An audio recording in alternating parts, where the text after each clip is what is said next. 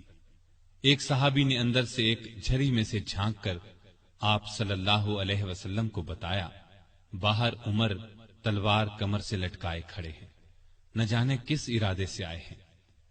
آپ کے چچا سیدنا حمزہ رضی اللہ عنہ بھی اس وقت وہاں موجود تھے۔ یہ بہت بہادر تھے، فوراً بولے، انہیں اندر آنے دو، نیک ارادے سے آئے تو ٹھیک، ورنہ انہی کی تلوار سے ان کا سر اڑا دوں گا۔ رسول اللہ صلی اللہ علیہ وسلم نے بھی فرمایا، انہیں آنے دو۔ چنانچہ دروازہ کھول دیا گیا۔ عمر اندر داخل ہوئے۔ آپ صلی اللہ علیہ وسلم اٹھ کر ان کی طرف بڑھے، ان کی چادر کو مٹھی میں دبا کر زور سے کھینچتے ہوئے فرمایا، خطاب کے بیٹے، تم کس ارادے سے آئے ہو؟ سیدنا عمر رضی اللہ عنہ نے عرض کیا، اے اللہ کے رسول، میں اللہ اور اس کے رسول پر ایمان لانے کے لیے حاضر ہوا ہوں۔ اس پر آپ صلی اللہ علیہ وسلم نے زور سے اللہ اکبر فرمایا۔ باقی مسلمانوں نے بھی اللہ اکبر کا نعرہ لگایا۔ اب عمر رضی اللہ عنہ نے کلمہ پڑھا، پھر بولے، اے اللہ کے رسول، کیا ہم حق پر نہیں ہیں؟ آپ نے فرمایا، اس ذات کی قسم جس کے قبضے میں میری جان ہے، تم لوگ حق پر ہو۔ یہ سن کر سیدنا عمر فاروق نے عرض کیا، جب ہم حق پر ہیں اور کافر غلط راستے پر، تو پھر اپنا دین کیوں چھپائیں؟ آپ نے فرمایا، اے عمر، ابھی ہماری تعداد تھوڑی ہے اور تم دیکھ رہے ہو کہ ہم کن حالات سے گزر رہے ہیں۔ سیدنا عمر نے یہ سن کر فرمایا، اس ذات کی قسم جس نے آپ کو نبی بنا کر بھیجا ہے، میں اسلام لانے سے پہلے جن لوگوں میں اٹھتا بیٹھتا تھا، اب مسلمان ہو کر ان کے سامنے جاؤں گا۔ اس پر تمام مسلمان دار ارقم سے 2 صفیں بنا کر نکلے اور کعبے کی طرف روانہ ہوئے۔ ایک صف میں عمر تھے، دوسری میں حمزہ۔ سب نے مسجد حرام میں نماز ادا کی۔ قریش نے یہ دیکھا تو طیش میں آ گئے۔ اس وقت تو کچھ نہ کہا، جب عمر تنہا نظر آئے تو ان پر حملہ کر دیا۔ انہوں نے بھی ڈٹ کر مقابلہ کیا۔ آخر کافر انہیں چھوڑ کر چلے گئے۔ یہ واقعہ نبوت کے 6 سال پیش آیا۔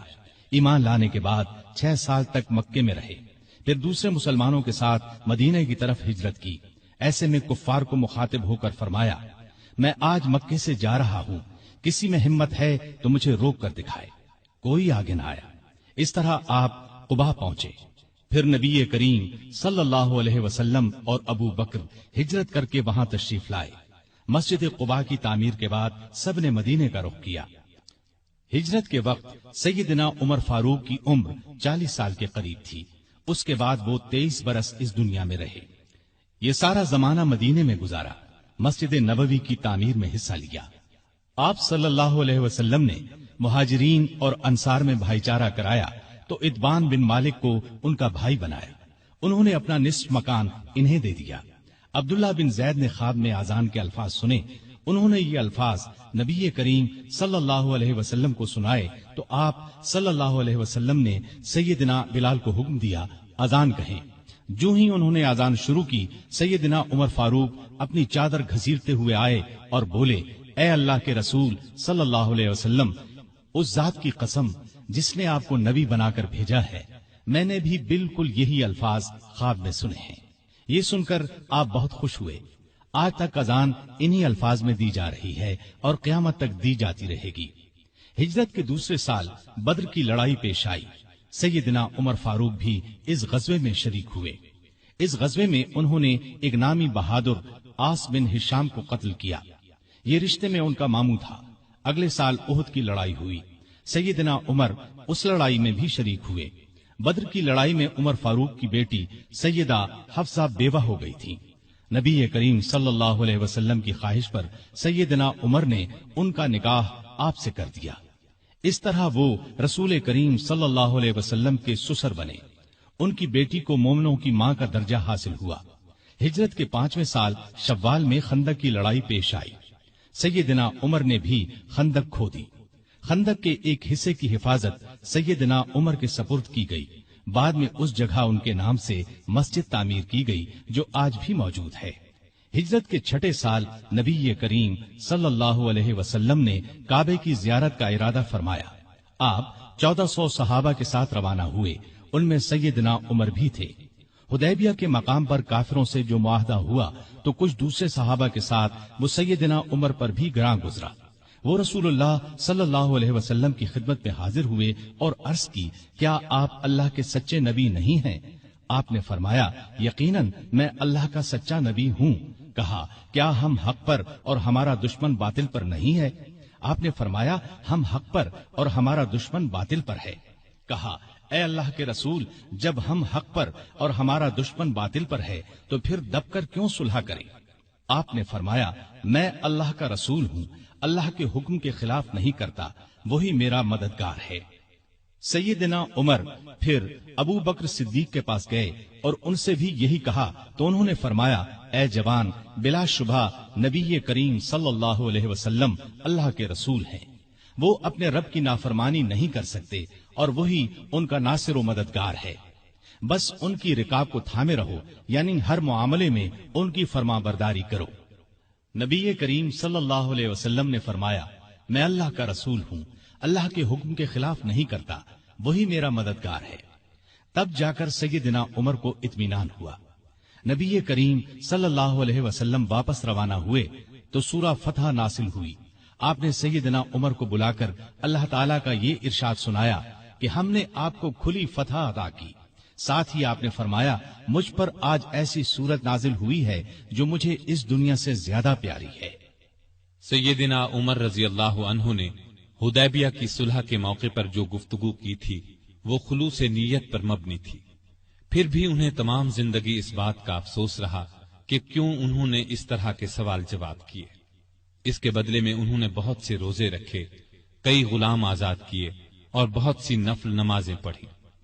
ہجرت کے 7ویں سال خیبر کی لڑائی ہوئی، اس میں بھی سیدنا عمر رضی اللہ عنہ شریک تھے۔ ذی-قعدہ 7 ہجری میں نبی صلی اللہ علیہ وسلم عمرے کے لیے تشریف لے گئے۔ 2000 مسلمان آپ کے ساتھ تھے، سیدنا عمر بھی ان میں شامل تھے۔ ذات سلاسل کی جنگ میں بھی شریک ہوئے۔ سلاسل جگہ کا نام ہے، یا اس مقام پر قبیلہ جزام کا ایک چشمہ تھا جس کا نام سلسل تھا۔ مسلمان لشکر اسی چشمے پر اترا تھا، اسی لیے اس غزوے کو ذات السلاسل کہا جاتا ہے۔ 8 ہجری 10 رمضان کو رسول اللہ صلی اللہ علیہ وسلم 10,000 ہتھیار بند صحابہ کے ساتھ مدینے سے مکے کی طرف روانہ ہوئے۔ ان میں سیدنا عمر بھی شامل تھے۔ مکے سے کچھ فاصلے پر آپ صلی اللہ علیہ وسلم نے پڑاؤ ڈالا۔ اس میدان کا نام اب وادی فاطمہ ہے۔ قریش کے سردار ابو سفیان نے 2 آدمیوں کو حالات معلوم کرنے کے لیے بھیجا۔ پھر ابو سفیان خود نبی کریم صلی اللہ علیہ وسلم کی خدمت میں حاضر ہوئے۔ ایسے میں سیدنا عمر رضی اللہ عنہ نے عرض کیا، اے اللہ کے رسول، مجھے اجازت دیں میں ابو سفیان کا سر اڑا دوں، لیکن آپ نے ایسا کرنے کی اجازت نہ دی۔ اس موقع پر ابو سفیان نے اسلام قبول کیا۔ ان کے بعد مکے کے باقی ماندہ لوگ بھی مسلمان ہو گئے۔ فتح مکہ کے بعد غزوہ حنین پیش آیا۔ اس غزوے کی ابتدا میں مسلمانوں کے پاؤں اکھڑ گئے۔ صرف رسول اللہ صلی اللہ علیہ وسلم چند صحابہ کے ساتھ میدان میں کھڑے رہے۔ ان میں سیدنا عمر بھی تھے۔ پھر سیدنا عباس رضی اللہ عنہ کی آواز پر مسلمان پلٹے اور کفار کو شکست دی۔ تبوک کی لڑائی کے لیے سیدنا عمر نے اپنے مال کا نصف حصہ نبی صلی اللہ علیہ وسلم کی خدمت میں پیش کیا۔ حجۃ الوداع کے موقع پر بھی سیدنا عمر ساتھ تھے۔ اس حج کے بعد ہی آپ صلی اللہ علیہ وسلم اس دنیا سے رخصت ہوئے۔ سفر 11 ہجری میں آپ صلی اللہ علیہ وسلم نے اسامہ بن زید کو اسلامی لشکر کا سپہ سالار مقرر کیا اور حکم دیا کہ جا کر رومیوں سے موتا کی لڑائی کا بدلہ لے۔ موتا کی لڑائی ہجرت کے 8ویں سال میں ہوئی تھی۔ اس میں اسامہ کے والد زید اور بہت سے صحابہ رضی اللہ عنہم شہید ہو گئے تھے۔ چنانچہ آپ نے یہ لشکر روانہ فرمایا۔ اس میں بڑے بڑے صحابہ کے ساتھ سیدنا عمر بھی شریک تھے۔ آپ صلی اللہ علیہ وسلم نے رحلت فرمائی تو سیدنا عمر رضی اللہ عنہ کو آپ کی وفات کا یقین ہی نہیں آتا تھا۔ وہ یہ اعلان کر رہے تھے، جو شخص یہ کہے گا کہ رسول اللہ صلی اللہ علیہ وسلم نے وفات پائی ہے، میں اس کی گردن اڑا دوں گا۔ پھر ابو بکر رضی اللہ عنہ کے سمجھانے پر یقین آیا کہ نبی صلی اللہ علیہ وسلم رحلت فرما چکے ہیں۔ آپ صلی اللہ علیہ وسلم کی وفات کے بعد خلافت کے مسئلے پر مسلمانوں میں اختلاف پیدا ہوا، تو اس موقع پر سیدنا عمر نے ابو بکر رضی اللہ عنہ کا نام خلافت کے لیے سب کے سامنے رکھا۔ سبھی نے اس سے اتفاق کیا۔ ابو بکر کے بارے میں سیدنا عمر کے یہ الفاظ ہیں: ابو بکر رسول اللہ صلی اللہ علیہ وسلم کے صحابی ہیں، غار کے ساتھی ہیں، یہ تمام مسلمانوں سے زیادہ تمہارے معاملات کے والی ہونے کے حقدار ہیں۔